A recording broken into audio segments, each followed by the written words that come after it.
Buenas tardes, ¿cómo están, queridos cosmonautas y astronautas que nos acompañan en cada una de nuestras órbitas? En una nueva vuelta, en una nueva sesión, hoy día estamos con Paz, con Matías, pero con una invitada muy especial, la señora Irma Iglesias, quien nos está acompañando desde, entiendo yo, desde el sur en este rato. No, ¿En no, qué no, lugar? Viña del Mar. ¿A qué le llaman el sur? O sea, para ustedes, ¿a dónde están ustedes? El sur empieza nosotros en Antofagasta, para que se haga una idea. Que yo digo, depende de usted, me dice, tú eres del norte. Yo soy de Viña del Mar, digo, soy del centro. Estamos entonces desde el sur. Excelente. Y a ver si ahora nos puede acompañar Loreto. No sé si nos estará escuchando. Loreto Márquez. Vamos a ver si nos funciona también la conexión. Y vamos a contarles mientras tanto que la cápsula espacial de hoy tiene un tema muy particular que es la inclusión. Irma Iglesias, quien nos acompaña amablemente, es la fundadora de la asociación Fundación Down 21, Fundación Down 21 Chile, y bueno, tiene un recorrido enorme, ¿no es cierto?, en términos en los temas relacionados con el síndrome de Down. Ella nos va a contar de primera mano, ¿no es cierto?, qué significa toda esta asociación y cómo efectivamente vamos a tratar de responder esa pregunta, afirmación que hicimos en el afiche, que es cómo crear una real inclusión, cómo llegar a una real inclusión, que es un gran tema. Irma, me gustaría que te presentaras para la audiencia de todos, de todos nosotros ahora. Quisiéramos escucharte. Bueno, yo quiero, antes de comenzar, la verdad que para mí estar en esta cápsula espacial y que nos llamen los cibernautas, tiene algo especial para mí. No puedo dejar de contarlo porque cuando yo vi el afiche que ustedes me mandaron, yo se lo mandé a varios amigos y también a mis hermanos, a mi familia, y puse, por fin he cumplido mi sueño, porque yo Ah, cuando era niña quería ser astronauta. Y siempre tuve, y todavía tengo telescopios, o sea, ya lo uso como un hobby.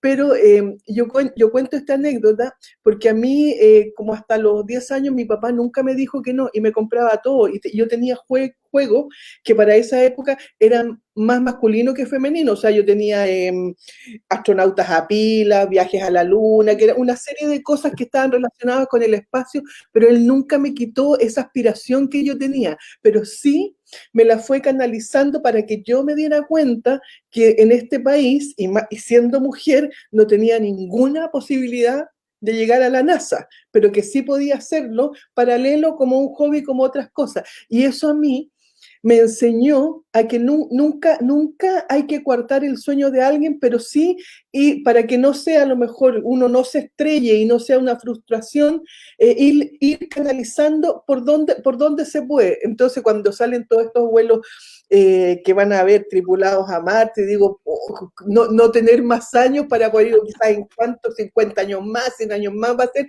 pero ahí ahora cuando vi esto de la cápsula espacial, yo dije, por fin cumplí mi sueño, voy en una cápsula espacial.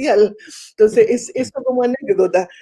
Y bueno, eh, nosotros en la Fundación Down 21 Chile, que ya estamos cumpliendo 20 años que llevamos en esta lucha por la inclusión, y la inclusión concretamente del colectivo que nosotros atendemos, que es el síndrome de Down, pero la discapacidad en general, el síndrome de Down es en particular, es lo que nosotros conocemos y es como nosotros partimos.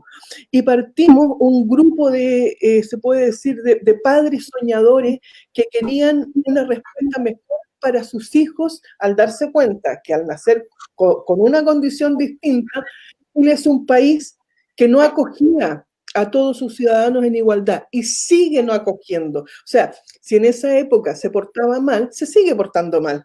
Porque si bien hemos avanzado, pero todavía falta mucho. Yo reconozco todo lo que se ha avanzado, pero eso no quita todo lo que falta, que este país sea un país con más equidad, y me refiero netamente al tema de las personas con discapacidad. No me voy a meter en otro ámbito, o sea, la persona con discapacidad es es el mejor termómetro que tenemos para ver toda la inequidad que hay. Es espantoso, o sea, en una familia cuando nace una persona con discapacidad, sabemos primero que esa familia, aunque tenga cursos, esa persona no va a lograr muchas cosas y esa es la cadena que queremos romper. O sea, va a tener problemas en la educación, por lo tanto va a tener problemas para optar un buen empleo. Y yo me estoy hablando de la persona con síndrome de Down, va a tener el estigma de que no lo puede ocultar su cara. Ya dice, la otra persona cuando lo ve dice, ah, no, incapaz. O sea, inmediatamente está el prejuicio, entonces ya tiene que luchar contra todos estos prejuicios, todas estas construcciones sociales de que asocian una cara a una incapacidad sin siquiera saber si la persona puede o no puede. O sea, ya tiene, digamos, la lápida de que no, es absolutamente incapaz. Entonces, la familia se enfrentan a eso con sus hijos en edades tempranas. Entonces, yo siempre le digo, le hablo a los directores de colegio, a los profesores, y yo les decía, tienen que mirarse en el otro. Lo que siente uno como padre cuando va con el tesoro más grande que uno tiene, que son los hijos. Y que uno a ese hijo, por ejemplo, con síndrome de Down, lo ha preparado, le ha enseñado cuando es pequeñito para que pueda, por ejemplo, postular a un kinder. Uno los prepara antes, o sea, se vuelven los padres, se vuelven maestros, enseñan y todo, y resulta que hay un director que dice, no, estos niños aquí no. Entonces uno se queda, digamos, o sea, nosotros hemos pasado, Loreto pasó por eso, yo pasé por eso, uno sale arrastrándose de ese colegio. Es lo más horrible que uno, entonces yo digo, si ustedes supieran lo que uno siente cuando le dicen eso, creo que lo pensarían dos veces antes de decir estos niños aquí no, porque están hablando de nuestros hijos. Y nosotros lo único que vamos a pedir es una matrícula que es un derecho, si la educación es un derecho. Entonces, ahora se está entendiendo un poco más, que nosotros nos decíamos por qué estábamos tan contentos en que esta postulación ciega, esta plataforma que todo el mundo la trataba de satanizar, de que no, qué horror, que los niños se convirtieron en un número y nosotros aplaudíamos, por fin somos un número. O sea, fue lo más maravilloso que nos podía haber pasado. Entonces te das cuenta que lo que para algunos dice, uy, ahora los niños son un número, no los ven, no queremos que los vean. Queremos que sea una postulación ciega, porque es un derecho. Entonces la mirada cambia. Y cuando empezaron a entender por qué nosotros aplaudíamos y que por fin nuestros hijos van a tener una oportunidad, y si no quedan, no importa, pero compitió como el resto, no quedó como el resto, como cualquiera que puede que no quede porque ya se ocuparon las vacantes y bueno, nos vamos a otro. Y sentir eso, las familias, o sea, de verdad que nos devolvió la esperanza de que las cosas realmente están cambiando. Se necesita muchísimo más, porque no es solo entrar a un colegio, no es solo entrar a un trabajo, no es solo que en un edificio pongan una rampa, es que construyan sin escala. ¿Te fijas que el concepto es distinto cuando hablamos de inclusión? Siempre se trata de que primero se pone como, no, aquí no, ah, no, que tienen que echar esto otro también, le pongo la rampa al lado. No, pues, es al revés. Construya sin escalas, porque si usted construye con escala, está diciendo aquí solo pueden acceder los que no tienen ningún problema para subir la escala. Y en eso incluye a las mujeres que van con sus hijos en coche, a las personas de edad avanzada que no pueden subir las escalas, entonces ya deja parte de la población afuera, a la persona que a lo mejor va con el tacho de la basura y que por dónde lo subo, que ya te fijas que es un montón de obstáculos para una gran cantidad de población y eso no se piensa cuando se construye. Pero bueno, insisto, afortunadamente eso está cambiando. Ya, y no sigo hablando más porque no me den la palabra porque si no, sigo hablando hasta mañana. No se preocupe porque acá nosotros los cortamos nomás, le apagamos el micrófono, así que no hay ningún problema. No, en En ningún todo caso. caso, señora Irma, me encanta escucharla. Sí. Porque, ¿sabe? Usted habla apasionadamente. ¿Ya? Sí. Y esa vivencia que usted está mostrándonos de 20 años de esta lucha, yo creo que es una motivación para muchas mamás que también la van a escuchar, especialmente en nuestra ciudad, porque se requiere mucho de eso.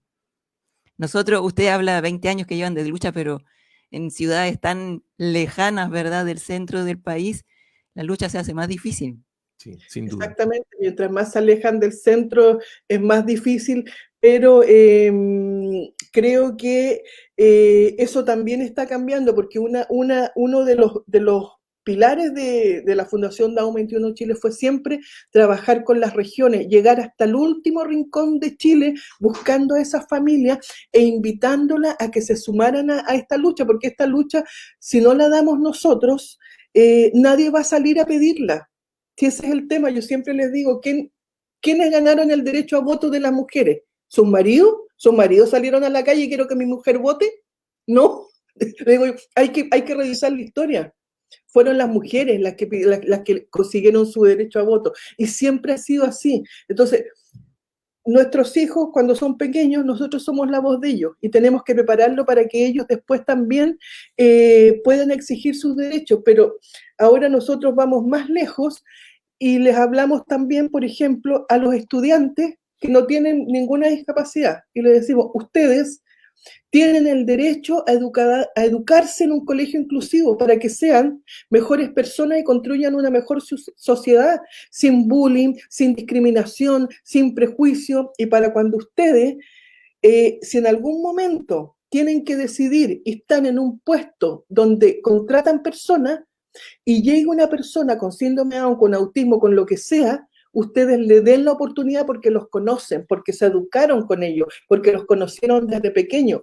Nosotros somos producto de una sociedad segregadora. Yo nunca tuve una compañera ni un compañero con discapacidad. No existían en los colegios, ni siquiera existía en mi barrio. Y yo ahora sé que habían familias, por ejemplo, y a mí nunca se me ha olvidado, que yo tuve un amigo cuando era pequeña con síndrome de Down, y lo puedo nombrar, Rodrigo Bauriza, pero yo supe ahora, cuando nació mi hija, que él tenía síndrome de Down. Y uno decía, se refería a ello, decían, no, que es Rodrigo, el tontito, tal cual.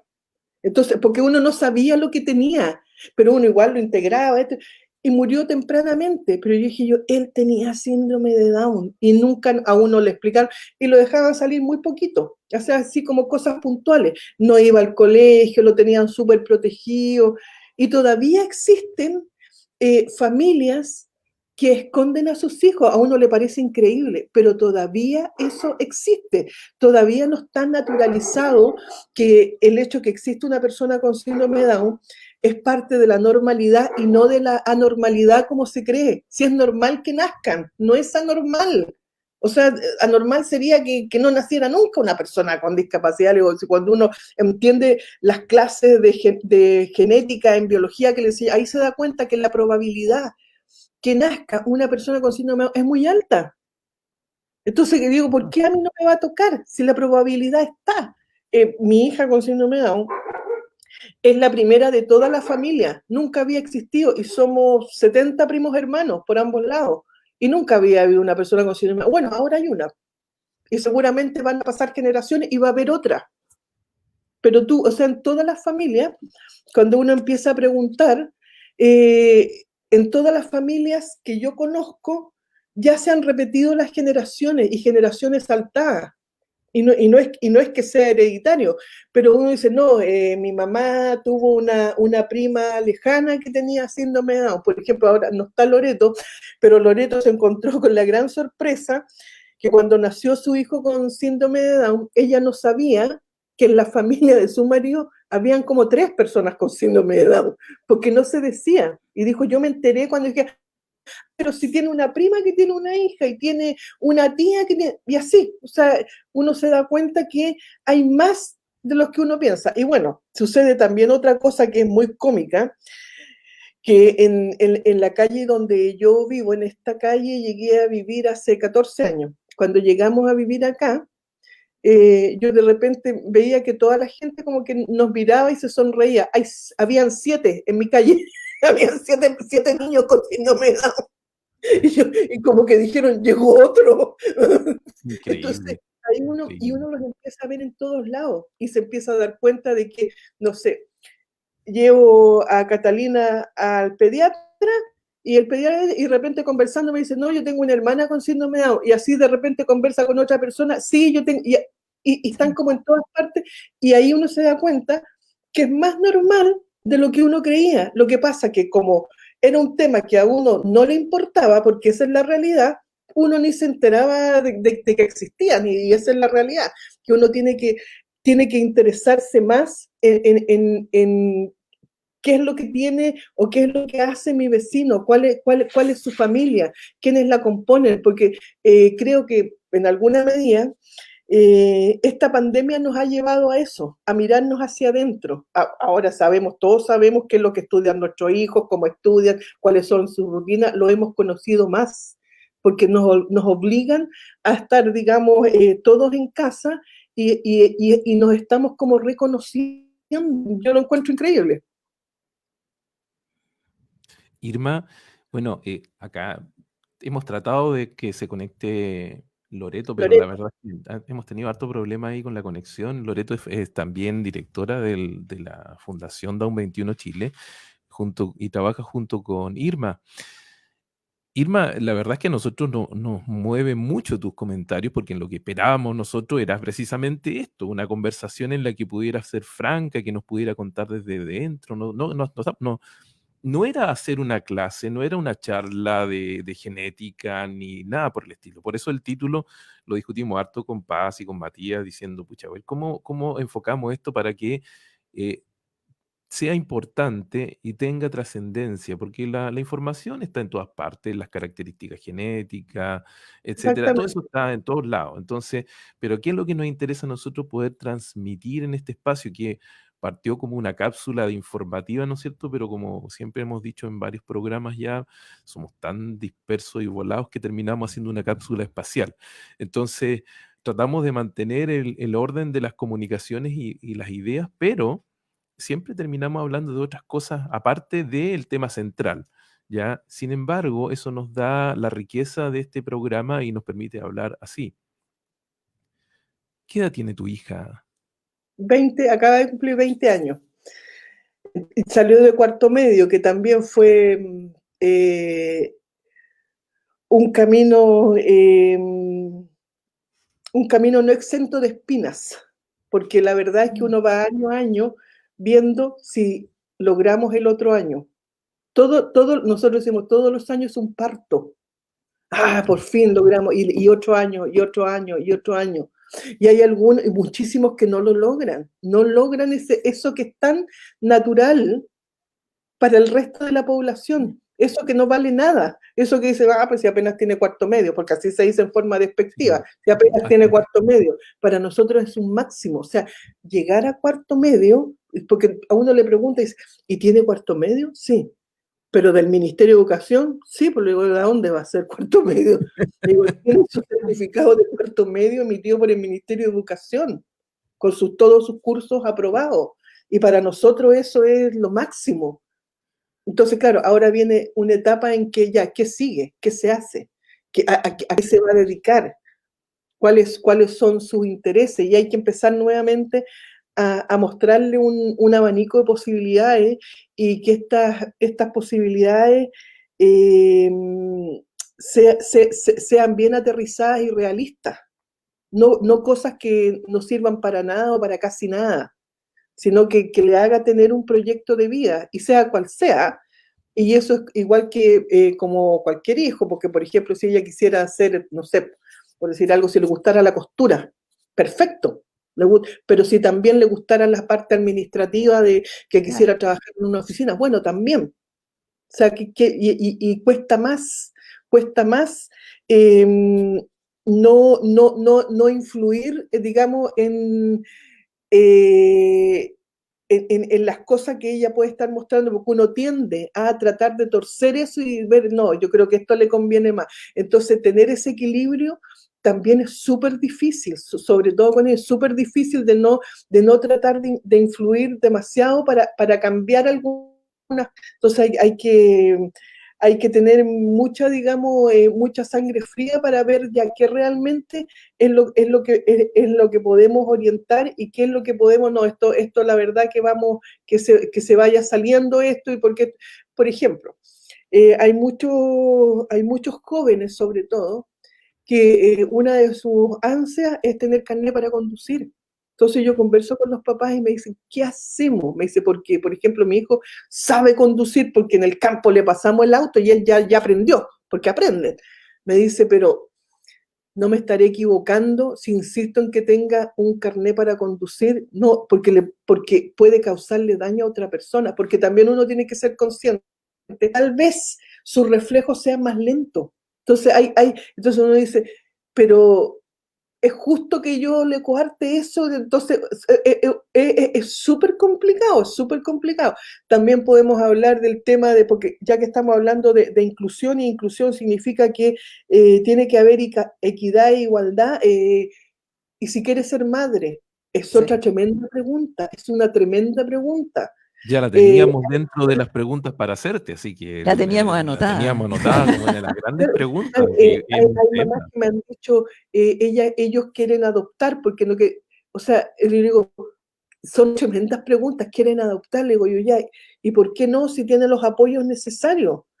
Y si quieres ser madre, digo yo, ¿por qué no? Entonces yo siempre pongo el mismo ejemplo de que a mí me impactó mucho el caso de una joven que me acuerdo perfectamente que estudiaba ciencias políticas y que tuvo un bebé y la cortó con una tijera y lo puso en un cajón en el dormitorio. Y salió en la prensa. Entonces yo digo, a esa persona que mató a su bebé, que no tenía ninguna discapacidad, que la cortó con una tijera, quiero saber si la esterilizaron, porque para mí ella no puede ser madre. Y yo les digo que no, que eso, porque diría, no, es que es una vulneración de derechos, eso no se puede hacer. ¿Y por qué se lo hacen a las mujeres con síndrome de Down? Y nadie les pregunta, y ya a priori dicen que van a ser malas madres si ni siquiera le han dado la oportunidad. Y Yo si sé que fuera ustedes mala como fundación, señora Irma, estaban trabajando por eso. madre, ¿Ha avanzado esa propuesta?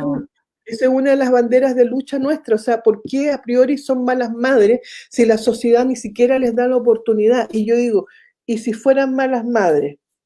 ¿Cuántas mujeres son malas madres? Digo, entre comillas, que uno no puede juzgar. Y a esas mamás les prohíben, o sea, cuando llegan al hospital, no, usted nunca más puede tener un hijo. O pongo otro ejemplo más simple, el matrimonio. ¿Cuántas personas han casado? 5, 6, 7, 8, 9 veces, y cuando llegan por una 9ª vez, el oficial civil le dice, no, sabe que usted, muchos divorcios, nunca más. Sin embargo, las personas con síndrome de Down van por primera vez y le dicen, no, es que usted no sabe lo que hace. Y le digo, ¿yo no sabía lo que estaba haciendo? Yo tampoco no tenía idea de lo que me estaba metiendo. Y sin embargo, a uno nadie le hace un test, ni le pregunta, ni estás seguro, tú sabes lo que. En cambio, a ellos siempre sospecha, o sea, siempre no, es que se van a equivocar. Entonces, eso es lo que nosotros luchamos día a día porque cambie, porque se pongan en el lado del otro, porque se pongan en el lado de la familia, porque no le quiten el derecho a las madres principalmente a poder morir tranquilas. Le digo yo, hasta ese derecho le están quitando, porque las madres temen morirse. ¿Y por qué temen morirse? Vamos a Porque ver si dicen, ahora Loreto nos está escuchando, porque Sí, ahí la sí, pudimos ver. Bienvenida. yo sabía que iba a poder. Yo sabía que iba a poder. Entonces, sí, es súper complejo el tema porque, porque son tantas cosas, tiene tantas aristas, porque no es solamente en la parte, uno dice ya, inclusión educativa, ya, esa es una parte del problema, porque es un problema. El tema laboral es otro problema. Los derechos de la persona, el derecho a decidir, el derecho a algo tan simple, a equivocarse.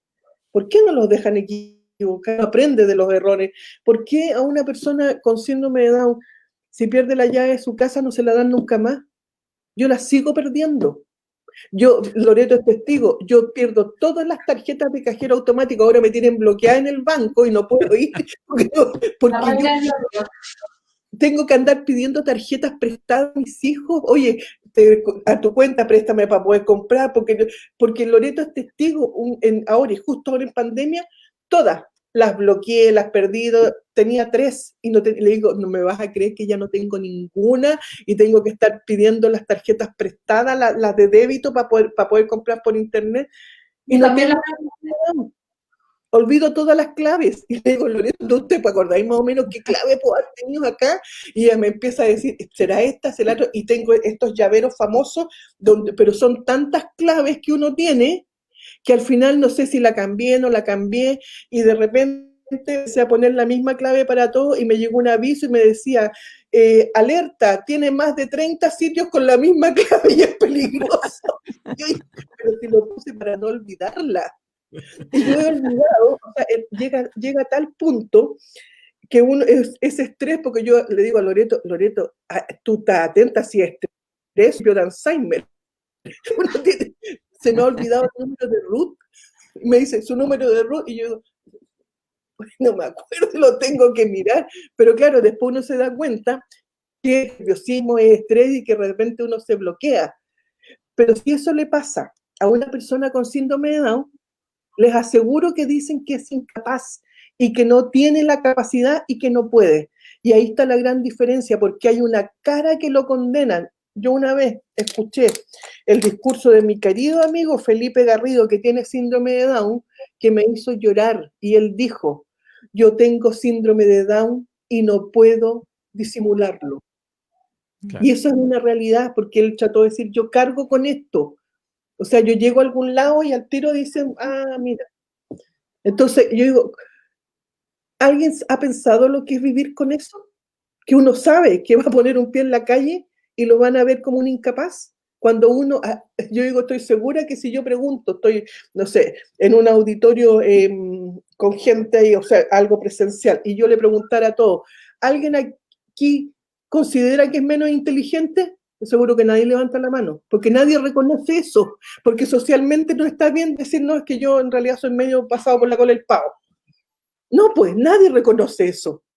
Entonces, que a una persona, solo por su cara, se le considere que es menos capaz que el resto de la población, porque eso es porque está bajo un nivel. No es de que no, a uno hay algo que es súper perverso, es que el coeficiente intelectual le ponen un número, o sea, es CI menos tanto. Y eso significa que tiene discapacidad intelectual. Entonces yo digo, ¿y qué significa que tiene discapacidad intelectual? ¿Cuántos andan por el mundo que estoy seguro que tienen más que discapacidad intelectual? Pero no se les nota. Y se manejan perfectamente en un montón de cosas y no se les nota. Entonces digo, hay que revisar todas estas cosas y hay que sacar todos estos prejuicios. Una persona con síndrome de Down puede hacer cantidad de cosas, y ya lo están demostrando, pueden llevar una vida relativamente con autonomía, si se le dan los apoyos, pero ¿cuánta gente necesita vivir con esos apoyos? ¿Cuántas personas, por ejemplo, no deberían haberse casado nunca? Porque debería habérseles prohibido. Por allá Loreto está levantando la mano, no sé si está levantando la mano para decir que ella no debería haberse casado nunca o que aprovechamos de saludar a Loreto que por fin pudo conectar, ¿cierto? Loreto, claro, ahí ya nadie le dijo a lo que iba, porque si lo hubiesen explicado, que en el matrimonio hay sorpresa y que la cambia, que el novio cambia, que el novio se parece la postura para el día del matrimonio y después cambia. Entonces, esas cosas uno tiene que irlas revisando, y esos son digamos, todas las angustias que tenemos las familias. O sea, las familias, para nosotros, nosotros en este 21 de marzo, que es el Día Mundial del Síndrome de Down, sacamos un lema muy bonito que es la suerte de tenerte, porque queremos mostrarle, porque también yo a veces conversamos con Loreto, con Gena, con Valeria, con Verónica, con Patricia, con Ivonne, con Juanita, la estoy nombrando a todas las que trabajamos en conjunto.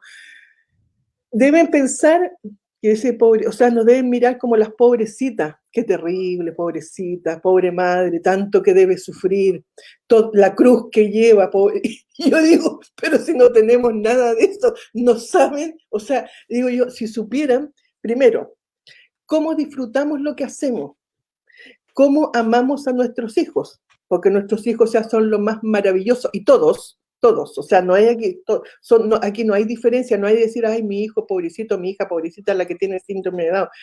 Hemos conocido a la gente más increíble, hemos viajado a los lugares más increíbles, siempre en formación por el síndrome de Down, hemos sido invitados a lugares a dar conferencias, hemos de amistad con personas increíbles. Por ejemplo, yo personalmente, o sea, yo fui, independientemente de colores políticos, yo fui comisionada, yo le decía a Loreto, yo fui comisionada presidencial de discapacidad. O sea, yo en mi vida me hubiese imaginado que iba a estar en La Moneda, en un despacho, y que al lado iba a estar la presidenta de la República, y que yo le iba a ir a preguntar cosas porque estábamos haciendo unos informes. 2 años estuve ahí elegida por ella, y eligió a mucha gente, que éramos 21, me parece, de diferentes sectores, para hacer un trabajo específico. Y que si alguien a mí me hubiese dicho eso, yo hubiese dicho, no, o sea, ¿cómo? O sea, si eso no, eso es para los ministros. Entonces digo, eso, o sea, yo siempre digo, el síndrome de Down me llevó a ese lugar. Entonces, uno tiene que siempre pensar, por ejemplo, cuando nació mi hija, pensar ya, esto, o sea, ¿para qué es? ¿Qué es lo que yo tengo que hacer con esto? Porque aquí hay un mensaje, o sea, aquí hay algo que uno tiene que hacer, y uno no se puede hacer el leso con eso. O sea, yo digo, este camino que nosotros tomamos, ahora, esto no es una crítica para las familias que no lo hacen. Cada uno sabe desde dónde lo hace. Es hasta la muerte. Esto no es de que ya, ahora estoy cansada, que siga otro. No, esto es un camino que uno no lo puede dejar. O sea, dejarlo es traición. Yo siempre digo, dejarlo es traición. Porque yo no estoy aquí como dice la mafia, con la sociedad en general, y tomé, digamos, ese compromiso, que a mí nadie me obligó, nadie me dijo, yo lo tomé. Y hay mucha gente que viene, hay mucha gente que uno tiene detrás, que tiene esperanza en que uno puede ir abriendo puertas, y las hemos ido abriendo. O sea, Loreto, mejor que nadie, sabe cómo es. A lo mejor tú cuentas, o sea, cómo fue, digamos, tu peregrinaje para cuando quisiste entrar, que tu hijo entrara a un colegio. O sea, cómo te tiraban con la puerta en la cara de que no, y Loreto iba, pero o sea, feliz, ya, ahora sí, porque Titín sabe hacer todas estas cosas, lo voy a postular.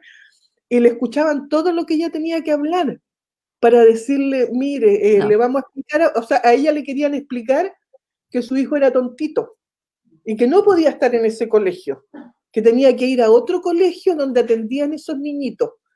Entonces ahí uno se queda, uno se descoloca, o sea, uno dice, pero ¿estamos en el mismo planeta?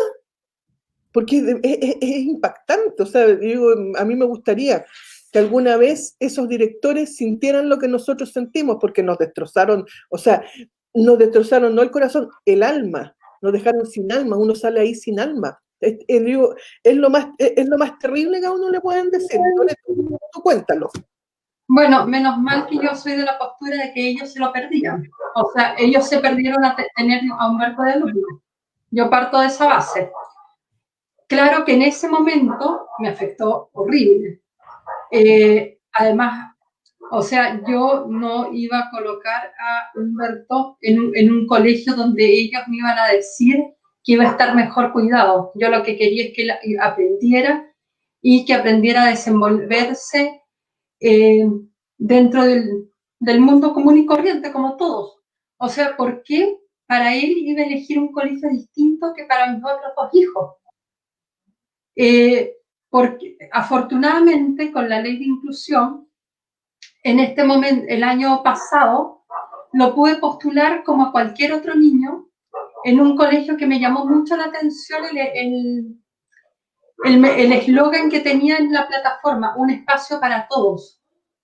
Ahí llamé a ese colegio y por primera vez me dicen, bueno, este es nuestro proyecto educativo, venga con el niño a conocer, a ver si les gusta el colegio. O sea, es un colegio que fuera de serie, que la directora Ninfa Parra es una persona excepcional, y ojalá todos los colegios siguieran el ejemplo que encontré en este colegio, donde la disposición de los profesores realmente son inclusivos, buscan cómo, inclusive ahora que estamos con clases en línea, que no todo el mundo se puede conectar, buscan la forma de que él siga siendo parte del colegio, cuando en otro lado se podrían haber desligado. O sea, afortunadamente uno ya percibe cambios en la sociedad. Estamos cambiando de a poco, ojalá los cambios fueran más acelerados, pero lo que sí, o sea, la ley de inclusión lejos es lo más maravilloso que ha pasado, que como decía Irma, nuestros hijos se convirtieron en un root y por primera vez pueden ser parte de algo. Ahora imagínense que nosotros somos del otro lado, po. Nosotros acompañamos en este camino desde el lado de la discapacidad, ¿no es cierto?, en términos de el apoyo, como parte de un equipo que ayuda, ¿no es cierto? Los tres que estamos acá, los tres cosmonautas de rutina, somos tres fonoaudiólogos, ¿ya? Y hemos trabajado en el ámbito de la discapacidad desde siempre, pues, desde que salimos. Entonces, conocemos el otro lado, que es el lado de nosotros apoyamos. Y siempre también entendíamos cómo poder, decíamos, pero cómo ayudamos, cómo arreglamos. No, la verdad es que nosotros desde el otro lado también es difícil decir cómo poder ayudar, ¿ya? Y en ese sentido es un tema que no es menor de considerar. Yo creo que una de las condiciones que es importante que esta charla de hoy día va a quedar grabada, va a quedar para todos los estudiantes de fonoaudiología que están escuchándonos, que son muchos, ¿ah? Hoy día, como les decía el profe Matías, probablemente estén todos en la última experiencia porque estamos cierre de semestre, así como el último día. Sin embargo, esta experiencia que ustedes están comentando, es lo que están contando, les va a llegar fuertemente como un gran tirón de orejas a aquellos estudiantes que uno dice, pero oye viejo, preocúpate de lo que estás haciendo. Si tú eres la otra pata de esta mesa que estamos trabajando, ¿ya? Y esa es una cuestión que nos interesaría mucho que pudieran transmitirlo como un mensaje, porque efectivamente yo creo que ustedes han pasado por ese tema también, por el tema de el profesional que me acompañe, el que me sirve, el que no me sirve, cuándo me ayuda, cuándo no me ayuda, pucha que es caro, pucha que son careros, esto fue un audiólogo, ¿no es cierto? Entre otras cosas, ¿ya? Y esos temas también a nosotros nos interesa que de alguna u otra manera, desde su mirada, nos pudieran hacer un comentario. A ver, ahí estoy leyendo que dice cómo lograr una real inclusión. Yo creo que una real inclusión la vamos a lograr cuando el diagnóstico no entra al colegio y entre en estudiantes. Yo creo que eso es lo primero. O sea, el diagnóstico no entra al colegio, entran estudiantes. Y cada estudiante, nosotros eliminamos la palabra, pero esto porque a nosotros se nos ocurre, necesidades educativas especiales, y lo llamamos necesidades educativas personales. Porque cada persona tiene una necesidad educativa personal y de repente por ahí nos sale crítica y dice, ustedes ya quieren cambiar, pero sí, para nosotros es eso, necesidad educativa personal que puede tener alumno en mayor o menor intensidad. Y nosotros, ¿qué les decimos a los profesionales? Ustedes tienen algo que para nosotros es fundamental, pueden hacer la diferencia entre una persona con síndrome de Down. Ustedes la tienen, que nosotros no la tenemos. Y las familias se apoyan en el profesional, creen en el profesional. ¿Qué le pedimos nosotros al profesional? Cree en nuestro hijo. O sea, juégatela y cree en nuestro hijo, porque a nuestro hijo, tú profesional, le puedes cambiar la vida. Nosotros siempre vamos a ser sus padres y siempre vamos a estar ahí para apoyarlo, pero no tenemos las herramientas que tiene el profesional y tiene que ser un trabajo en conjunto, en alianza. Hay que sacar los límites. Ah, no, es que yo soy el profesional, como dice, es que en el doctor. No, ayúdame tú, mamá, ayúdame tú, papá. ¿Cómo nos colaboramos? ¿Cómo avanzamos juntos en beneficio de este estudiante? O sea, ¿cómo lo sacamos adelante? Y nosotros hemos visto que cuando nosotros viajamos y entramos a las salas de clase en otros países, que son aulas inclusivas, y nosotros siempre nos hacemos la misma pregunta. Si el síndrome de Down es el mismo en todas partes del mundo, todos tienen un cromosoma de más, ¿por qué hablan como los dioses en Italia, en España, en Argentina, en Perú, en Uruguay, y en Chile no? Y eso aún es chocante ver eso. Es impresionante como, y yo he visto trabajar, porque yo he acompañado a fonoaudiólogos, por ejemplo, en Huesca, a Elías Vives, que él va a hacer sesiones de fonoaudiología a diferentes pueblos cerca. Huesca es una comuna y tiene diferentes pueblitos chicos, y va a todos esos pueblitos chicos y va atendiendo, y él me mostraba, por ejemplo, me decía, mira, el estudiante que yo voy a atender ahora me dijo, pero cero, me decía Irma, cero lenguaje. Y míralo ahora, y él le exigía, ya le decía, hombre, dame más, dímelo, habla esto, habla. Era una exigencia que tenía con él para que sacara lenguaje, pero ¿qué es lo que había? ¿Qué es lo que yo veía que había?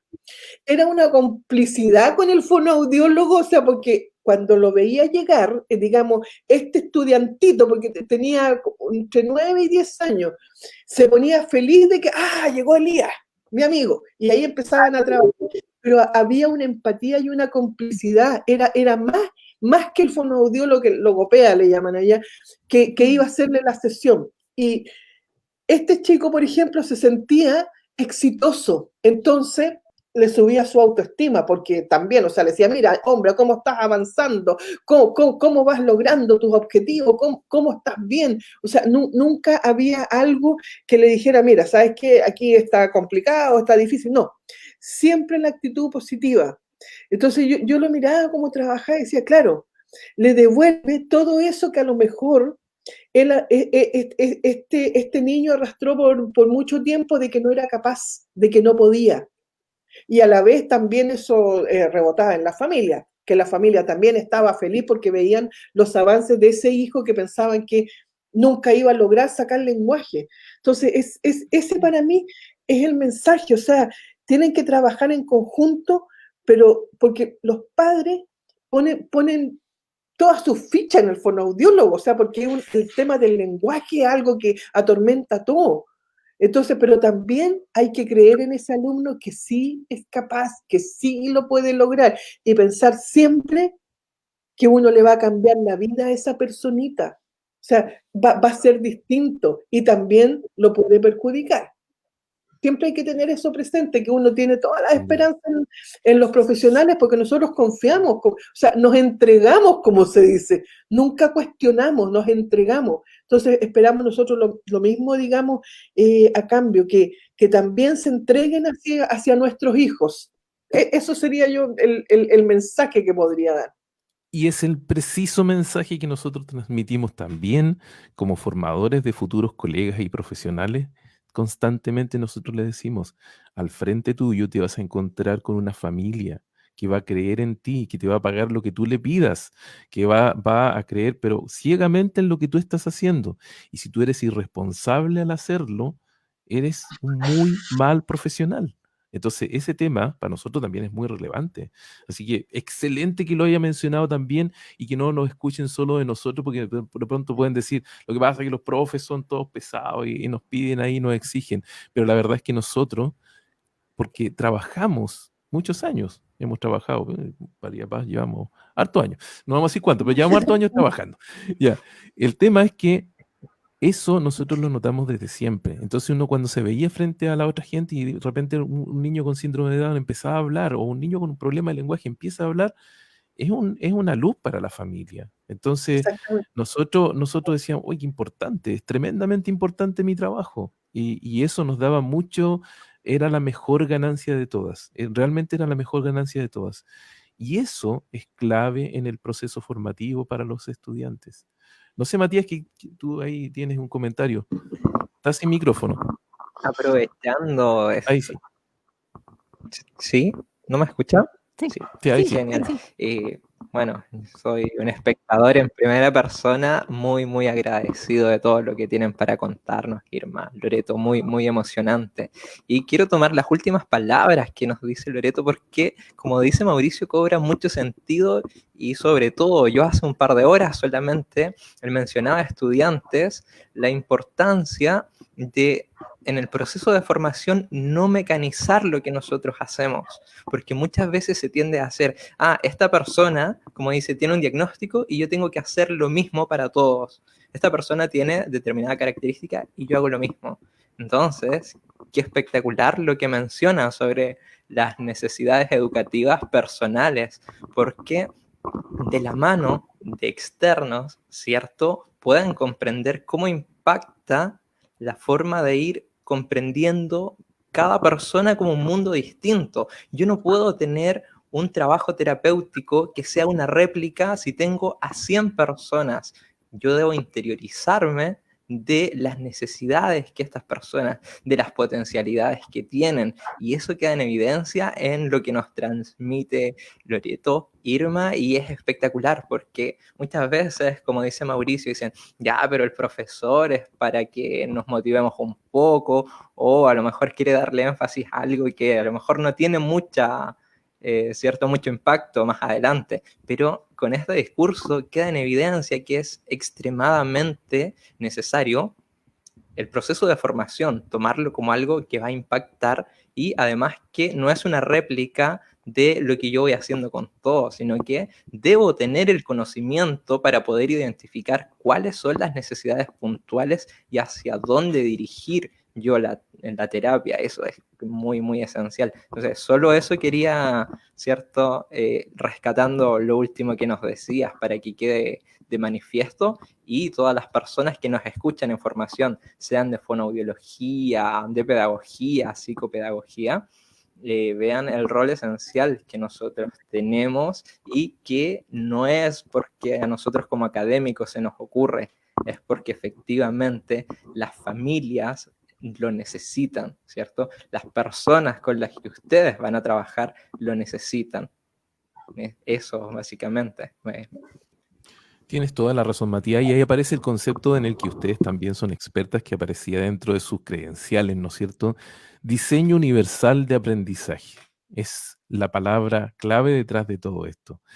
No mucha gente se maneja con el término DUA, la verdad que para nosotros no es algo desconocido, lo conocemos bastante bien, y por otra parte está el concepto del enriquecimiento instrumental, que también maneja Loreto, ¿no es cierto?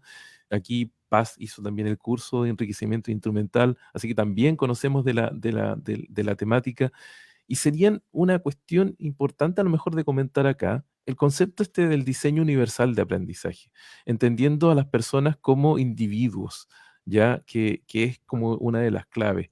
Ahí les dejo la palabra para que comenten acerca de eso, porque en realidad yo creo que una de las cuestiones que es clave detrás de todo este proceso, ¿ah? Es clave porque el diseño universal para el aprendizaje es el corazón de la inclusión, es el corazón del aula inclusiva. Entonces, cuando nosotros nos dicen, porque es verdad, o sea, no mucha gente se maneja en el diseño universal y tampoco se maneja en el Ministerio de Educación, Oh, y sí. yo tengo buenas relaciones con la gente ahí, pero también le digo, es que ustedes todavía no logran entender lo que es el diseño universal para el aprendizaje, porque me siguen hablando de que es una metodología y de las adecuaciones curriculares. Si no es una metodología, es un marco, y aquí no entra la adecuación curricular porque es un diseño donde yo no necesito hacer ninguna adecuación más porque está todo presentado. Entonces, cuando me dicen, ya, pero ¿qué es lo que es? Y yo también aquí voy a contar otra anécdota, que yo entré a hacer el diplomado de TUA hace un par de años, cuando llevaba como 2 o 3 módulos, que yo lo hice con la CAS, la verdad que no entendía. O sea, yo no estaba entendiendo nada, y uno se empieza a dar cuenta que estás llevando, yo estaba llegando a mi nivel de incompetencia, y ya empieza uno como a cerrarse, y yo estuve a punto de dejarlo, porque dije yo, esto no va conmigo, yo no entiendo nada, estas pautas no sé para lo que es, las miraba, las daba vuelta, la miraba por el otro lado y decía, ya, ¿y qué tengo que hacer con esto? Y tenía que hacer un trabajo para el módulo, y yo me dije, yo no entiendo, yo no sé lo que tengo que hacer. Entonces ya, dije, ya, voy a escribir más o menos lo que creo, y a mi tutora se lo mandé y le dije yo, mira, esto es lo que yo puedo hacer con lo que yo entiendo, porque el resto no lo entiendo y no puedo desarrollar algo que no entiendo. Y cuando ella me contesta y me dice, justamente eso es lo que siente un estudiante cuando tú le presentas las cosas y no le entiende, y no es que no tenga la competencia, sino que tú se lo presentaste de una manera que no lo entiende, y yo te lo presenté de una manera que tú no lo entendiste.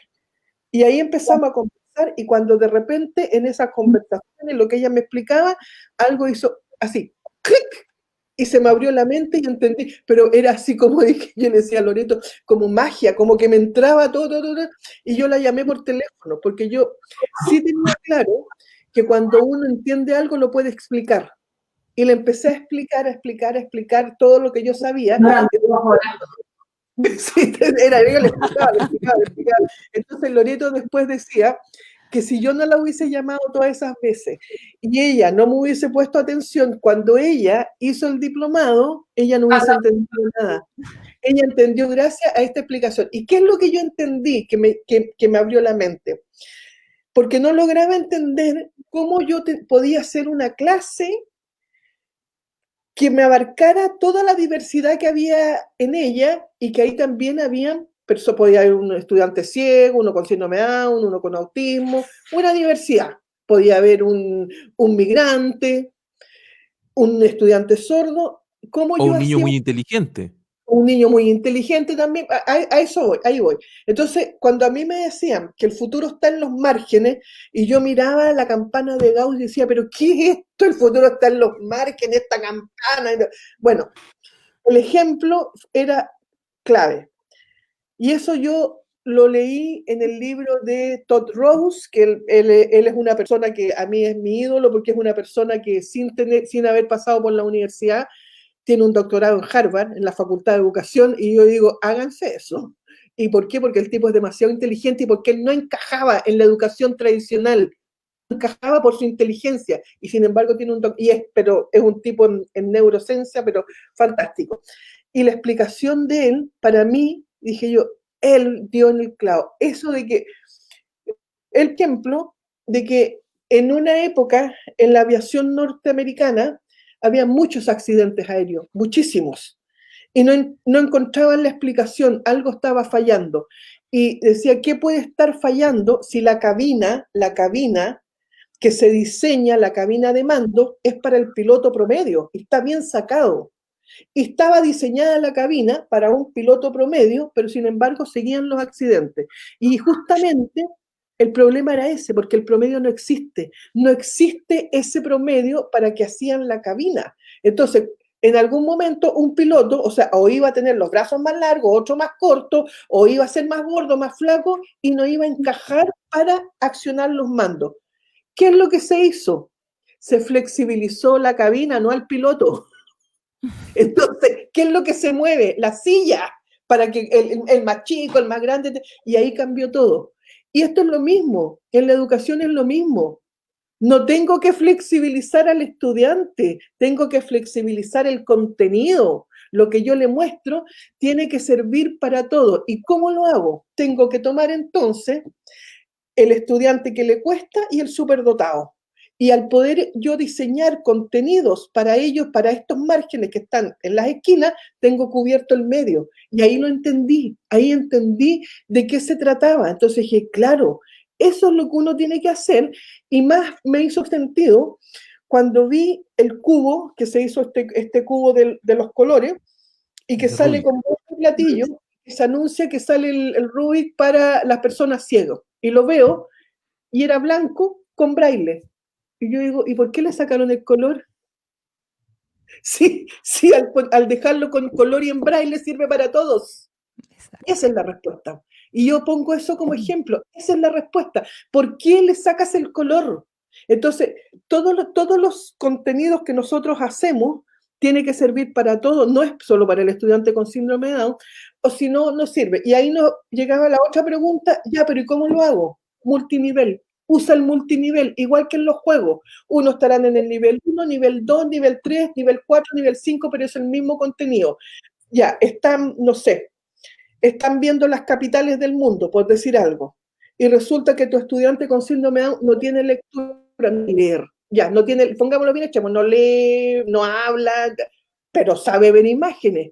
Bueno, el primer nivel va a tener solo que identifique imagen con alguna parte a lo mejor del mapa y que alguien le guíe, que tenga un apoyo lo suficientemente, digamos, fuerte para que pueda ir identificando. Yo vi una vez en España una persona con síndrome de Down que no sabía leer y escribir y estaba en una fábrica y él estaba en el última área de despacho hacia donde tenían que ir las cajas.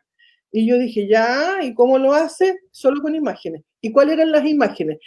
La caja que iba a Barcelona tenía una imagen de la Sagrada Familia, que él la conocía perfectamente.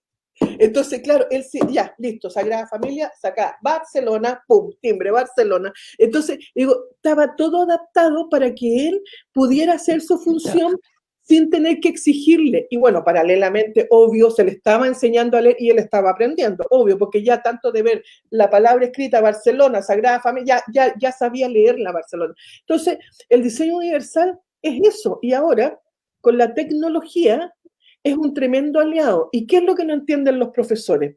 Los profesores creen que aplicar tecnología es pasar el texto en PowerPoint, sigue siendo el mismo texto, rígido. Y creen que no, pero si yo uso tecnología, mira, el PowerPoint, digo, pero por Dios, tecnología es otra cosa. Usar tecnología es que yo le pueda pasar a un estudiante, por ejemplo, con síndrome Down, que a lo mejor tiene baja visión, y pueda él mismo con el touch agrandar la letra, la agranda para verla bien, que lo pueda poner audible, no sabe leerlo, lo pueda. Entonces, con la tecnología se pueden hacer cantidad de cosas que podríamos estar hasta mañana diciendo todo lo que se puede hacer con la tecnología. Le puedo dictar, me puede hablar, o sea, uno tiene que usar. A mí me tocó hacer un trabajo para una estudiante ciega, de cómo ir haciendo su inclusión en edades tempranas. Y tuve que empezar a investigar en los elementos que existían, que estaban a disposición y que hacía la ONCE, que es la Organización de los Ciegos. Y me quedé realmente maravillada de todo lo que hay, por ejemplo, para participar en una clase de educación física. La pelota de básquetbol tenía sonido, cosa que la niña podía, o sea, perfectamente jugar porque se guiaba por el sonido. No usaba el bastón este que usan los ciegos, sino que era uno que es muy parecido a unos ciegos que hay de niños. Era un bastón en el medio, pero tenía dos ruedas a los lados para que ella lo llevara y no chocara. Entonces, el radio que le daba impedía que ella chocara con algo porque ella estaba, digamos, de aprendiz para usar el bastón. Entonces, con estas dos ruedas que llevaba a los lados y el bastón en el medio, ella quedaba protegida cuando avanzaba. Y así una serie de cosas para aprender a vestirse, por ejemplo, lo que había que pasarle a la familia, para aprender a distinguir los colores. Todo era contacto. Ella sabía cuáles eran las prendas que tenía que irlas combinando. Entonces, son tantos los elementos que ahora hay para que la persona tenga acceso, son infinitos, o sea, y siempre hay más, hay más. Cuando me tocó con un estudiante, por ejemplo, que era sordo ciego, ahí aprendí el lenguaje que usan los sordos ciegos, que es con esto y con aquí. Entonces uno dice, claro, o sea, se comunican igual y también puede participar en una sala de clase. Tiene otros sentidos más desarrollados como es el olfato, que hay, o sea, para leer un libro, y yo decía, ¿cómo puedo? Porque estábamos viendo el diario de Ana Frank, y yo decía, claro, al resto yo le podía mostrar con imágenes qué es lo que era un campo de concentración, les podía explicar que el olor que había y todo, y yo decía, ya, justamente con eso, pues tiene los sentidos que puede oler, o sea, en un campo de concentración, y con el lenguaje especial que hay para ello indicarle, en el campo de concentración hay mal olor por y por estas condiciones. Y tiene que oler, o el tipo de comidas que, no sé, que tenían los que estaban en los campos de concentración. Entonces son cosas que a uno va, digamos, desarrollando toda la imaginación, y uno es un desafío decir, ya, ¿cómo enfrento esto? Y bueno, y yo, para qué decir, a nosotros nos encanta. O sea, con Loreto, o sea, buscamos ya, ahora hagamos el juego del tiempo, hagamos el juego de esto, y empezamos a inventar cosas. Y cuando uno las presenta, y nosotros, digamos, como los aplausos para el cantante, cuando los maestros dicen, ¡oh, qué bueno! Claro, porque uno también entiende que ellos no tienen tiempo para estar pensando como nosotros. Cuando uno les presenta cosas así y dice, o sea, cómo enseñarle a una persona con síndrome de Down que tiene problemas en la abstracción, cómo tocar los números, cómo tocarlos, sentirlo, lo que es un número, y cómo sumar con reserva, pero que vea dónde se va la reserva, no que quedó así en el espacio, no, que vea esa reserva. Entonces, cuando uno hace estos materiales que son con cartón y son súper artesanales, pero que los maestros dicen, qué buena, los voy a hacer, o le mostraron, para nosotros eso es maravilloso y nosotros viajamos mucho justamente buscando nuevos materiales. Hace poco trajimos unos materiales de la Universidad de Oxford en Inglaterra, que allá son carísimos, son comerciales, pero acá las madres los hicieron, pero fabuloso, o sea, la producción que hicieron, y todos Allá decían, no, en Chile ahora. El Loreto, sigue Chicken tú. Way. Pero antes de que sigan, yo quiero hacerle una pregunta. Antes de que sigan, yo quiero hacerle una pregunta a ambas. Porque ambas son madres de niños con síndrome de Down, ¿no es cierto? Son parte de una fundación. ¿En qué instante empezaron a tomar el toro por las astas? En el sentido de, pucha, si es que nadie me ayuda con esto, ¿cuándo fue así como que ustedes dijeron, no, es que yo tengo que hacer algo?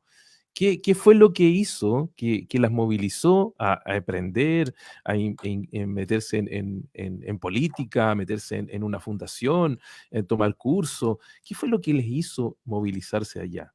Porque hay algo que a uno lo moviliza, ¿no es cierto? Y uno dice, ya, yo soy la mamá, sí, pero ya, como mamá voy a hacer todo lo que pueda. Uno siempre lo piensa así, mamá, papá, ¿no es cierto? Voy a hacer todo lo que pueda por mis hijos. Pero hay algo que a uno le hace cambiar. Eso me gustaría que lo pudiéramos comunicar acá para la audiencia. Bueno, yo puedo hablar en mi caso particular. Cuando nació mi hija, hay momentos que uno siempre recuerda, o sea, momentos que a uno lo marcan.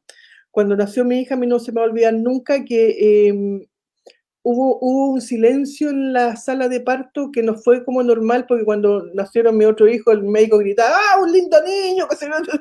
Y aquí no hubo ese grito, entonces como que fue como súper raro. Entonces yo cuando recuerdo esa noche, porque fue en la noche, para mí es como oscura, como que me dio la impresión, y que no debe haber sido así, como que apagaron la luz en la sala de parto, o sea, como algo raro.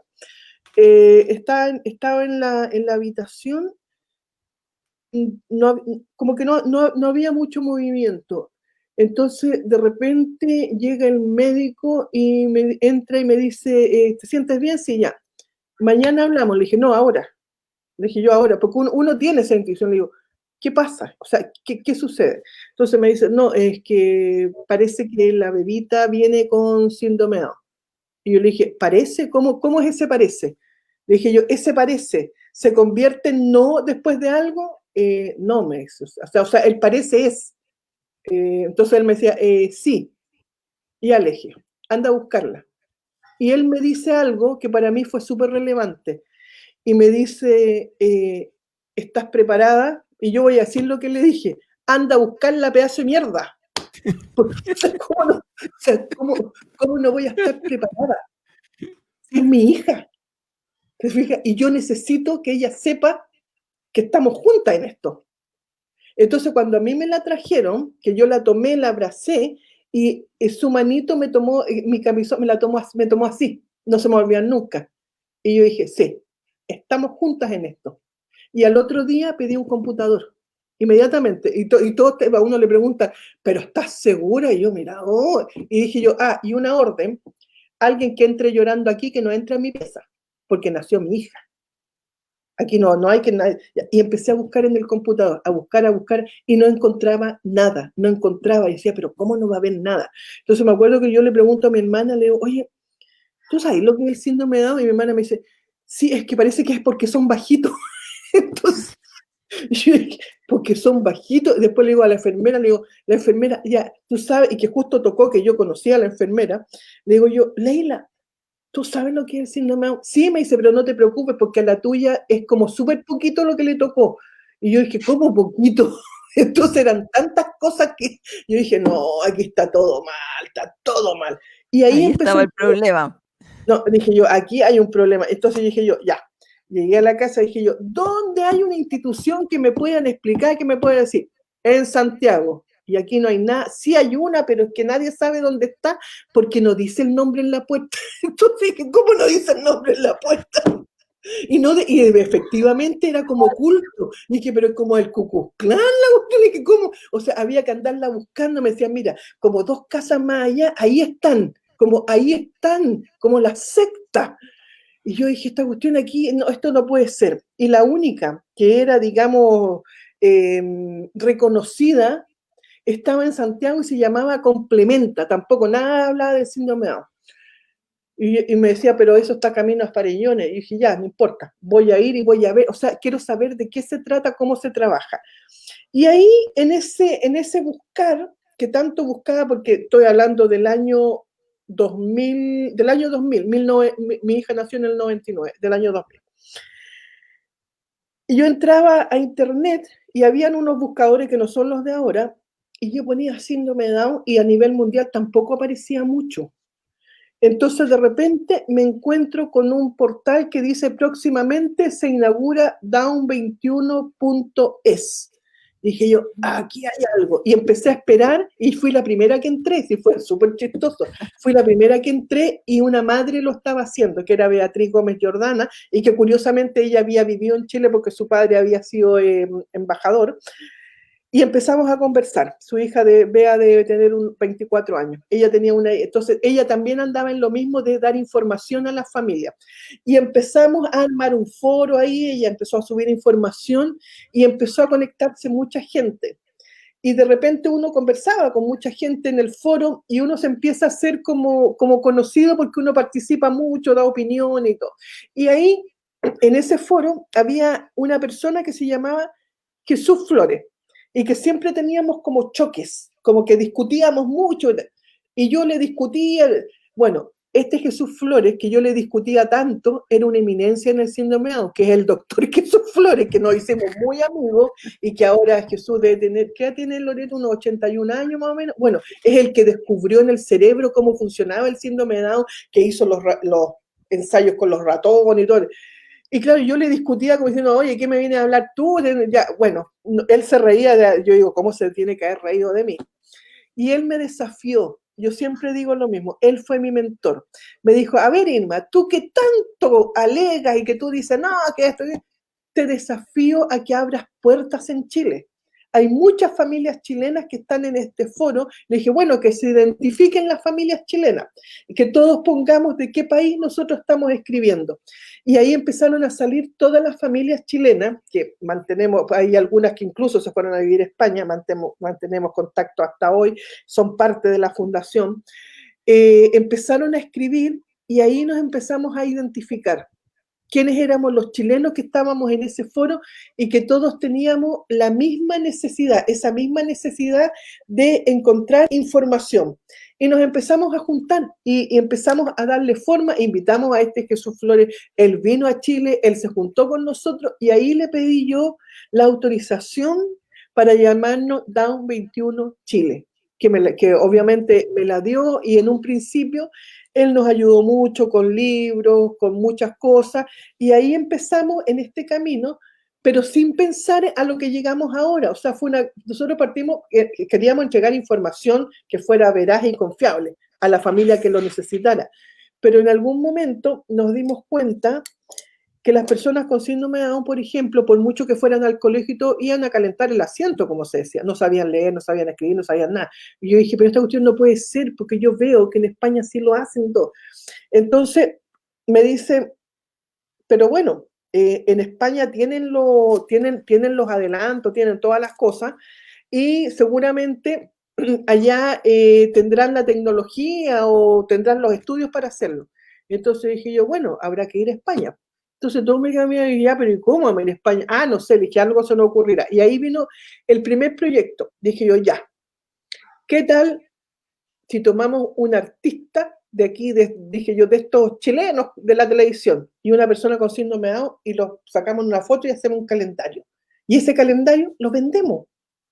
Y juntamos recursos y vamos a capacitarnos. Y me quedaron mirando, ya, pero ¿y cómo? No sé, pues le dije ya. Y al primero que le fuimos a pedir la firma, que fue con Alicia Simron, que ella tenía una sobrina con síndrome de Down, ella era española y ahí vive en Chile, me dijo, vamos a pedirle la firma a Felipe Brown y a, no es Gonzalo Muñoz, pero es de apellido Muñoz, que estaban haciendo una teleserie que se llamaba algo, no sé si La Gata, eran como unos mecánicos. Y los fuimos a ver allá al set donde estaban filmando, que sabíamos que en tal parte, para decirle que participaran en nuestro calendario, que no tenía forma, no tenía nada, sino que hicimos un escrito, y ellos ya sí participamos. Bueno, como ellos filmaron, Después fuimos a pararnos, y no digo las cosas que uno hizo afuera de Televisión Nacional para decirle, mira, Felipe Brown está participando en nuestro calendario que todavía no tenía ni nada. A Felipe Camiroaga, dijo, ya, Felipe Brown, ya, yo también, ya teníamos dos, y así fuimos, oye, mira lo que están participando. Y después, ¿cómo hacemos este calendario? O sea, porque decíamos, ya, hay que sacar la foto, ¿no? ¿Quién saca la foto? Bueno, tuvimos la suerte que la Francisca Izaguirre nos dijeron, sí, nosotros participamos. María Gracia Subercasó también dijo, yo saco la foto. Y dijimos, ya, pero ¿dónde sacamos dinero para hacer este calendario para que se venda y todo? Y tuvimos la suerte que entre los rostros que teníamos estaba Amaro Gómez Pablo y Macarena Pizarro.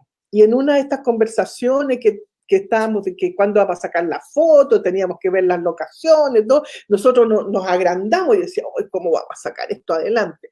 Me preguntan, ¿y ustedes tienen algún patrocinador o algo? Y yo le dije, mira, varios, pero todavía la verdad que no nos hemos casado con ninguno. Y los otros me quedan mirando. Me dijo, mira, porque yo te puedo conseguir reunión, me dijo, porque nosotros somos rostros de tiendas París. Ya, pues me dijo, te conseguimos reunión, me dijo, tú sabes que ahí está, bueno, está Polman y ellos podrían estar interesados. Ya, pues. Y partí a la reunión con ellos. Mira, llevaba, de verdad que era, yo digo, esto era como Condorito, llevaba unas laminitas, unas cosas como dibujadas para mostrarle, porque no sabíamos ni presentar el proyecto, pero sí teníamos todas las firmas, y entre las firmas teníamos a el tenista Fernando González. Y lo teníamos también en esa época era famoso. Todos los que estaban ahí eran famosos. Y Fernando González en esa época justo estaba en un litigio con Tiendas París porque habían usado una foto cuando él había estado. Y yo cuando le muestro eso y lo ven, y ahí, dijo ya, esto nos interesa. Y ahí tuvimos que ir a hablar con el papá de Fernando González de que no iba, porque el litigio decía, no, pero por favor autorice que la foto salga ahí, porque si esa foto de Fernando González, eso era como para la opinión pública, como que se habían ahuenado, ¿ya? Entonces, viene y me dicen ahí la gente, digamos, los de Almacenes París, me dicen, ¿cuánto es lo que tú quieres por este calendario? Me dice, porque vamos a hacer 15.000 impresiones para todo el país, te los compramos todos. Y yo, la verdad que no podía creer lo que me estaba diciendo. Y yo le dije, yo no tenía idea, o sea, no sabía, no tenía cifras, nada. Y me sale así, no sé de dónde, le dije yo, 100 millones. Y yo hasta y me dice, no mucho, la mitad. Bueno, ya le dije. Bueno, ya. Ahí, yo decía, afírmenme, por favor, afírmenme. O sea, que yo no lo podía creer. Entonces, claro, y los otros me decían, porque todos me estaban esperando afuera. ¿Pero escuchaste bien? ¿No te dijo 5 millones? No, le dije, son 50, que no podía ni decirlo. Pero todos los calendarios son de él y ellos van a hacer la producción, lo van a poner en todas las tiendas, tenemos que hacer un lanzamiento, con todo estaba hasta Marcelo Salas que participó, no, que era... Bueno, el asunto es que ya logramos ese gran proyecto, entonces reunión de directorio y dijimos ya, ¿qué vamos a hacer con esto? Había una parte que decía, vamos a comprar una casa, porque podíamos hacerlo. Vamos a comprar una casa y vamos a empezar a hacer atención temprana. Yo dije, no vamos a comprar ninguna cosa, porque no sacamos nada con comprar una casa si nos vamos a quedar mirando igual que todo. Esta cuestión hay que cambiarla ahora. Bueno, y ahí viene una división, porque dije, no, lo que vamos a hacer es lo que nunca ha hecho ninguna institución en este país. Vamos a buscar de cada institución que trabaja por el síndrome de Down, que nos digan a quién mandan a España a especializarse, a capacitarse, y nosotros les pagamos todo. Pasaje, plata para el bolsillo, seguro, todo. Y la llevamos a diferentes partes para que a la vuelta puedan dar un buen servicio y sigan ellos formando a otras personas. Y de paso, les dije yo, nos vamos a capacitar en cómo enseñar a leer a las personas con síndrome de Down, nos vamos a encerrar, y que yo voy a conseguir con la Fundación en Cantabria que nos enseñen, que nos muestren cómo, y vuelvo al Ministerio de Educación y le digo, hagamos la alfabetización de las personas con síndrome de Down y discapacidad en Chile. Y eso fue lo que hicimos, y nos fue exento de que, no, es que cómo se te ocurre, una locura, y vamos a estar becando a otra institución, y le decía, oye, si esta plata no es nuestra, esta plata es para todos. para todo. Y bueno, si no compramos la casa, bueno, pero van a ser beneficiadas las personas a nivel nacional, o sea, va a haber un antes y un después. Lo hicimos así, y a la vuelta yo fui al Ministerio de Educación y tuve la suerte que me recibió Paulina Godoy, que siempre le voy a agradecer, y que ella me escuchó. O sea, eso es lo que yo, porque yo también iba con mi proyectito también así, y me decía, ¿pero tú estás segura que esto funciona? Sí, le decía yo. Ya, ¿y tú tienes el equipo profesional? Sí, claro, por supuesto. Sí, está todo. Decía. Y yo era lo que yo sabía, lo que yo había visto, pero yo estaba tan convencida de que eso era así y que era la forma de enseñarle y que no había otra y que efectivamente yo tenía los profesionales, o sea, yo sabía las personas, o sea, yo tenía el equipo, pero tenía que hablar con ellos para que se embarcaran en este proyecto. Y Paulina me dijo, mira, yo me las voy a jugar por tu proyecto, pero si esto no resulta, a mí me cortan la cabeza. Porque, o sea, va a ser un cambio, me dijo, o sea, nos vamos a enfrentar a profesores que nos van a decir, en 40 años yo jamás he logrado enseñarle a leer a una persona con síndrome de Down, no me vengan a mí con esto ahora. Y nos fuimos con el proyecto y empezamos a trabajar con ese proyecto, a generar los contenidos y todo, solo con la buena voluntad, que en este caso era Patricia Badani y Bernardita Muñoz, sin saber si nos iban a pagar o no, porque empezamos a trabajar durante un año y después el ministerio iba a decir, ah, sí, en realidad ya, les pagamos por el trabajo. Y yo convencí a los profesionales de decir, mira, esta cuestión es súper grande, o sea, aquí hay un compromiso y hay que trabajarlo y hay que hacerlo. Y yo le dije, bueno, y puede que no nos paguen. O sea, está ese riesgo. O sea, ¿nos embarcamos o no? O sea, le dije, yo por lo menos sí. Y ella sí, de todas maneras. Le dije, porque está ese riesgo que el ministerio diga, ¿sabe qué? Esta cuestión no, en realidad no. Bueno, fue exitoso hasta el día de hoy. Y tan exitoso que se enseña en otros países, que nos llaman a otros países, que hemos estado de vuelta, es que es súper cómico, de vuelta en España. De vuelta en España nosotros capacitando, porque nosotros siempre vamos más allá, tenemos las matemáticas, tenemos la lectura fácil, ahora estamos con el diseño universal. Entonces ahí fuimos viendo que una de las cosas fundamentales en las fundaciones era la formación, pero no solo la formación a los profesionales, porque una de las exigencias que nosotros le hicimos al Ministerio de Educación fue que las capacitaciones, si bien traían, porque fue a nivel nacional, entonces elegían a cuatro profesores por colegio, que el ministerio les pagaba a todos, los traía y nosotros los capacitábamos. 2 padres, 2 representantes de los padres, para que ellos les transmitan a los otros padres, porque tienen que estar juntos. O sea, los padres tienen que escuchar lo que nosotros les enseñamos a los profesores para que ellos puedan apoyar desde la casa. No es que se conviertan en profesores, pero sí tienen que saber cómo le van a enseñar a sus hijos.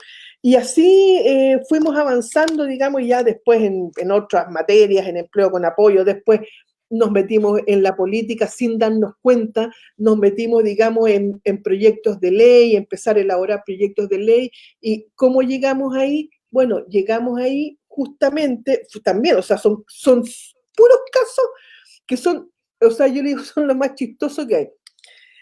Nosotros tenemos una conexión con Julio Iglesias, que es nuestro padrino, y su esposa también, que ellos nos ayudan mucho en la fundación.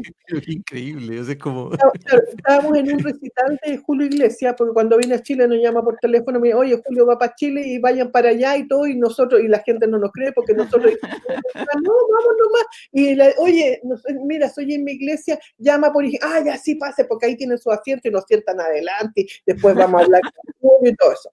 Bueno, estábamos esperando de ir a saludarlo a él, estábamos en el salón VIP adentro, y en eso yo estoy con Verónica Brito, que era la vicepresidenta, y me dice, mira, no mires enseguida, pero allá en una salita está esperando el presidente de la Cámara de Diputados. No mires, me dijo, pero está esperando él ahí. Ah, sí. Entonces, ya. Y fui para allá y le dije, diputado, le digo, ¿quieres saludar a Julio Iglesias? Sí, me dice, pero estoy esperando que el sello me venga a buscar. No, somos amigos con él. Le digo, venga, vamos. No, me dice, si el sello me dijo que me esperara aquí. Vamos, le dije yo, si lo estoy... Ya, y se paró y fue conmigo, y cuando íbamos a la pieza donde estaba Julio Iglesias, sale justo Julio y me dice, Irma, hola, ¿cómo estás? Aquí tengo a Miranda al teléfono que te quiere saludar. El diputado se quedó, pero o sea, porque él me ubicaba a mí porque me había visto que yo había ido a la Cámara de Diputados a pedir, a pedir cosas en el sentido que, mira, necesito que se revise esta ley, pero uno iba tímidamente.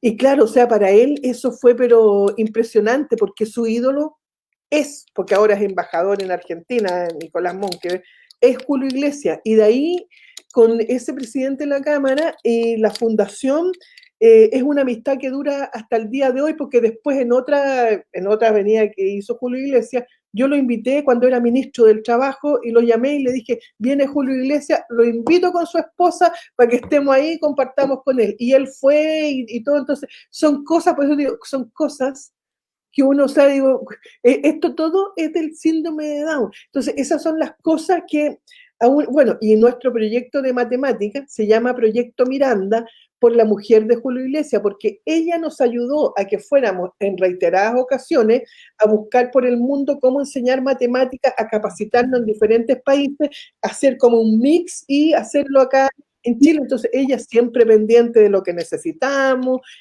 cuando nosotros viajamos son ellos quienes financian nuestros viajes y nosotros siempre en esos viajes becamos a personas de instituciones que sabemos que van a transmitir a familias de escasos recursos. Siempre hacemos lo mismo, llevamos para que sigan aprendiendo, o sea, seguir con esa llama que inicialmente que fuese, y para poder seguir creciendo todos juntos, porque nosotros decimos que el conocimiento que no se comparte se pierde.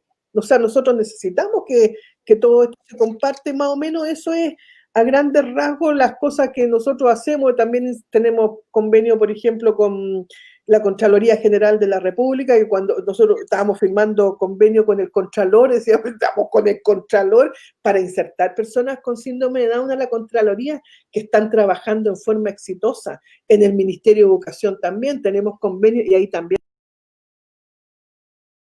Y los 6 jóvenes que están en la Cámara de Diputados que ya llevan 9 años ya. O sea, 8 o 9 años ininterrumpido, en forma exitosa, y fue un tremendo proyecto que lo vinieron a ver hasta del extranjero, porque ellos trabajan como cualquier otra persona, no es que tengan un trabajo inventado, ellos no pueden faltar, y de hecho ahora están con teletrabajo como todo. Y eso más o menos, a grandes rasgos, lo que nosotros fuimos, digamos, haciendo sin darnos cuenta, sin nosotros decir, no, es que ahora yo me quiero ir a la política. No, es que yo quiero ser comisionada presidencial. No, a mí me llamó la presidenta.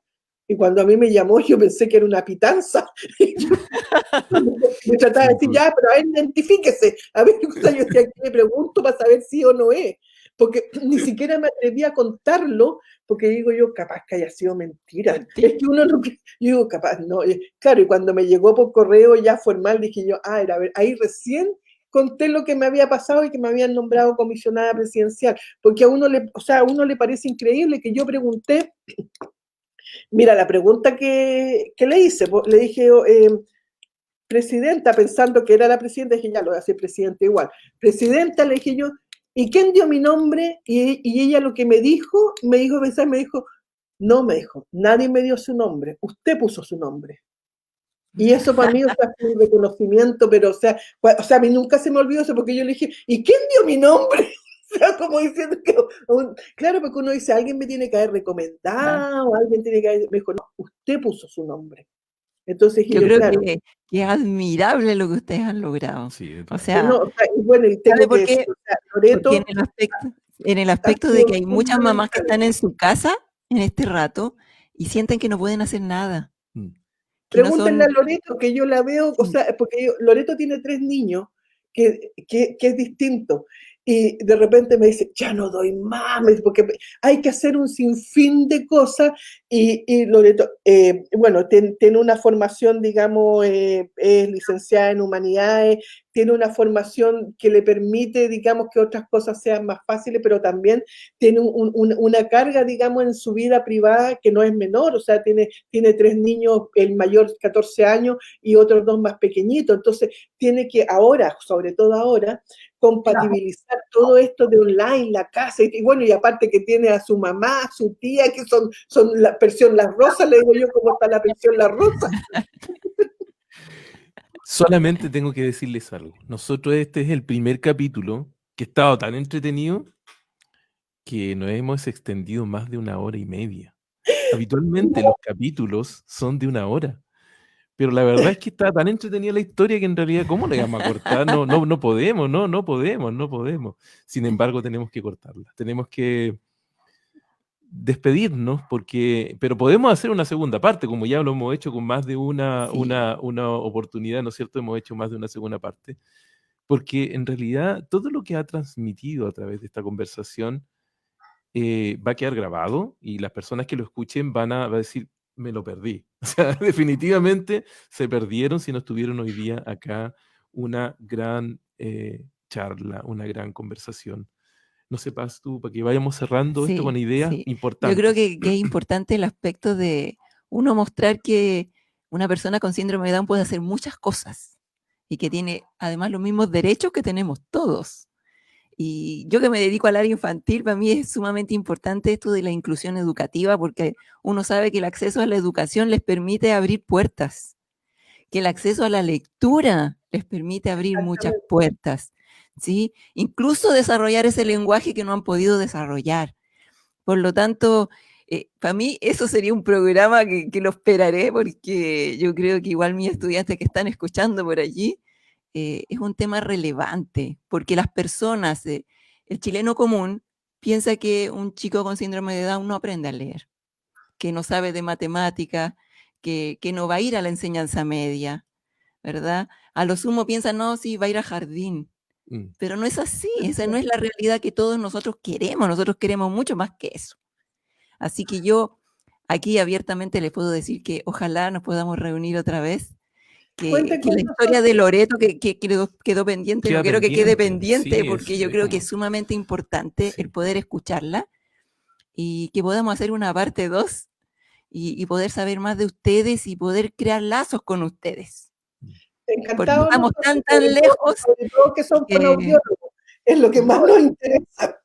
Es que además en nuestro rol de docente podemos abrir hartas puertas, podemos incluir a nuestros estudiantes en esto. Yo creo que eso es lo más relevante de todo, que sepan que hay opciones. O sea, la angustia más grande para las familias de personas con síndrome de Down y con autismo que no tienen lenguaje es el acceso al fonoaudiólogo, o sea, cómo acceden, y nosotros siempre hemos buscado eso, o sea, cómo llegar, o sea, cómo conseguir que todos tengan la misma oportunidad. Sí.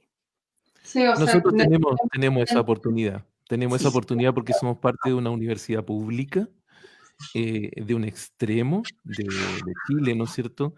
Y bueno, nosotros tomamos decisiones y nos apoyan. Eso es una cosa buena. Entonces, este programa partió como una idea acá de un par de locos que somos nosotros mismos, pero que hemos ido creciendo cada vez más. Y mucha gente que está escuchando de pronto nos dice, oye, me gustaría poder ayudar a cooperar por aquí, qué sé yo.